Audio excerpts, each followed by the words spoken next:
Greetings and welcome back. Today we'll be looking at Friedel-Crafts Alkylation, which is just a form of electrophilic aromatic substitution.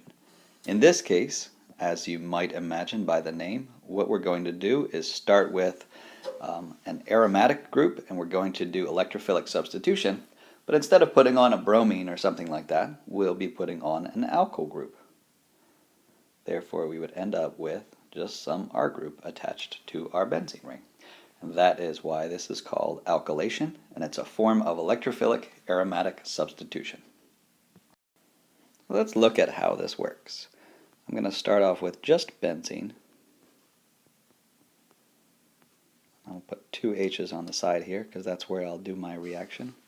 And I will start with an alkyl halide. Alright, so what we add into this is an alkyl halide. So I will just use ethyl chloride.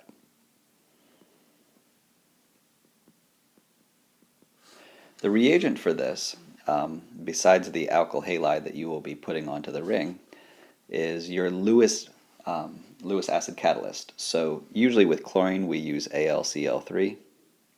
With bromine we use iron bromide, FeBr2. You'll probably recognize those catalysts because those are the ones that we use to put chlorine or bromine onto a ring as well.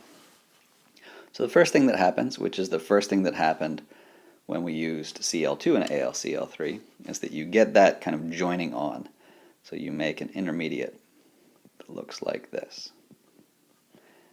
Chlorine is drawn to the aluminum because the aluminum is pretty strong electrophile. It doesn't have enough electrons. But at this point we would have a negative charge on our aluminum and a positive charge on the chlorine. Well, chlorine hates to have a positive charge, so if it's joined onto carbon, essentially what happens is it just falls off and becomes neutral. This looks a lot like the first step of an SN1 reaction, where we would just generate a carbocation. So that primary carbocation is pretty lousy. So whether you say this guy is going to attack that carbocation, or realistically probably do a little SN2 here, attack that carbon and kick off the chlorine. Essentially all we do with this AlCl3 is turn that chlorine into a better leaving group. If we can make that chlorine an even better leaving group, it would make the carbon next door an even better electrophile. These electrophilic aromatic substitutions require a really strong electrophile, so aluminum chloride essentially turns this Cl, which is a pretty good leaving group already, into a Cl+, which is an exceptional leaving group. Makes the electrophile much stronger, therefore our benzene ring is allowed to react. The intermediate for this would have that ethyl group joined on, just in the exact same way that we did electrophilic aromatic substitution. So I'll put a little ethyl group up here, CH2CH3. And we would have a carbocation. All right, that's our sigma complex intermediate that we spent most of last lecture and the one before talking about. And then we would have a base come along. In this case, it's usually your AlCl4. Al doesn't like to be negatively charged. So what would happen is it would just use some of those electrons it was holding on chlorine and grab that H. We would restore our benzene ring. And ta-da! We will have done electrophilic aromatic substitution with chlorine, or sorry, the ethyl group in place of our H. So, let's look at overall what happened. We replaced a hydrogen with an ethyl group. The ethyl group came from our alkyl halide, and that is it. So this is just another version of electrophilic aromatic substitution. But instead of a nitro or a bromine or a, I don't know, chlorine, whatever, what we have is we can put on an alkyl group. So it lets us put an alkyl group on, and it was discovered by two chemists named Friedel and Crafts, hence Friedel-Crafts Alkylation. It's a pretty straightforward reaction, but it does have some drawbacks or limitations. So let's go through those one at a time. Limitation of Friedel-Crafts alkylation. The first is that carbon, even a carbocation, is not a great I mean, it's a really great electrophile, but benzene ring is so stable that this will work if you have a benzene. It'll work if you have an activated benzene. But the benzene ring with a deactivated group, or a deactivating group,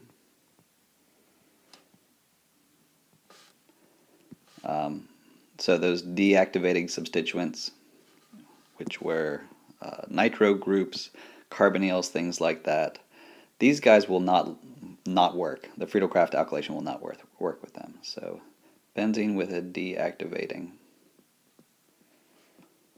substituent cannot undergo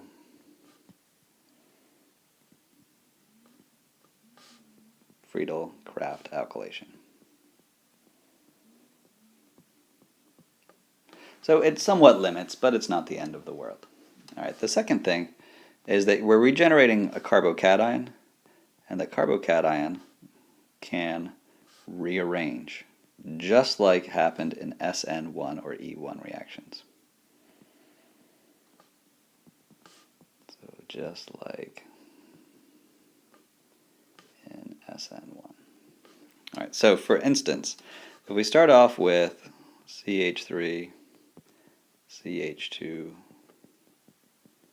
I'll write this one out as a CH2, CH2Cl, and we put that one in with aluminum chloride, you would basically pull that chlorine off, and we might expect to form a CH3, CH2, CH2, CH2 plus, but unfortunately we don't see any of that. The reason being that primary carbocation is not very stable. So at the same time you would get that hydride shift, which is the rearrangement we did in E1 and SN1, and therefore the product you would get instead would be a CH3, CH2, CH, CH3.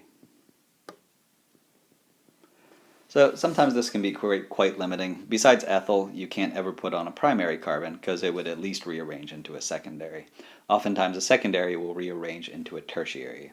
The whole reasons for rearrangement are the exact same ones that they were last semester when we talked about SN1, but the rearrangement of a carbocation can happen, and it will happen if you can get a more stable carbocation. Alright, so that's a second limitation. The third limitation is that the product is activated. Might not seem like a big deal, but let's look at what would happen in this case. So let's say I started with benzene and I did that reaction that we did on the previous slide. We put in our ethyl chloride and AlCl3. It would work just fine. We would get some of this. Unfortunately, you don't usually just have one molecule of starting material and one molecule of product. So, after you've gone kind of, let's say, halfway through this reaction, we got half of this left over unreacted and half of this left over unreacted, and we still have some ethyl chloride and AlCl3 left. But this product is much better for electrophilic aromatic substitution because it has an R group attached. If you have no idea what I'm talking about, go back and watch that last video all over again. But this guy is going to be activated, and therefore it's going to do electrophilic aromatic substitution much better than our quote-unquote starting material. These molecules don't know what you intend to happen.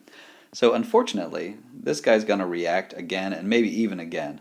So what we'd end up with a lot of times is that you will have di substitution or sometimes tri substitution, right? And it would be mostly ortho-para-directing.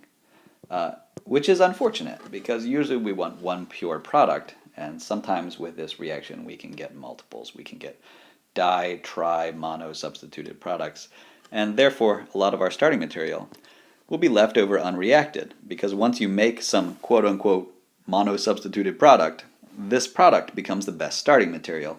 So you would make a lot more di substituted product and end up with a lot of unreacted benzene, which is unfortunate and yet again another limitation of Friedel-Crafts alkylation. Alright, so that's it. It's a pretty good reaction. Unfortunately it has some limitations. And I would like you guys to practice the problems in your book, and I will see you in class.